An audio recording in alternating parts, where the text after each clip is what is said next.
वज़ीर आज़म शहबाज शरीफ ने बारिश और सैलाब में जाँ बहक अफराद के वरसा को 24 घंटों के दौरान मुआवजा अदा करने का हुक्म दिया है। जुज़वी और मुकम्मल तबाह होने वाले मकानात का मुआवजा भी बढ़ाकर 5 लाख रुपए कर दिया।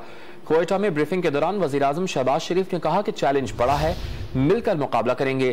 गैर मामूली बारिशों से वसी पैमाने पर नुकसानात हुए हैं। कीमती इंसानी जानों के नुकसान के साथ इंफ्रास्ट्रक्चर भी तबाह हो गया। जब तक आखिरी घर आबाद नहीं होता चैन से नहीं बैठेंगे। उन्होंने कहा कि मुखय्यर हजरात भी आगे आए, मेडिकल कैंप्स का जाल फैलाया जाए। बहाली और इमदाद के लिए NHA की कोशिशें काबिल तहसीन हैं। वफाक बलूचिस्तान हुकूमत कौमी जज्बे से बहाली और आबादकारी के लिए पुरज़्म है। वज़ीर आज़म शहबाज शरीफ ने बारिश और सैलाब में जाँ बहक अफराद के वरसा को 24 घंटों के दौरान मुआवजा अदा करने का हुक्म दिया है। जुज़वी और मुकम्मल तबाह होने वाले मकानात का मुआवजा भी बढ़ाकर 5 लाख रुपए कर दिया। कोयटा में ब्रीफिंग के दौरान वज़ीर आज़म शहबाज शरीफ ने कहा कि चैलेंज बड़ा है, मिलकर मुकाबला करेंगे।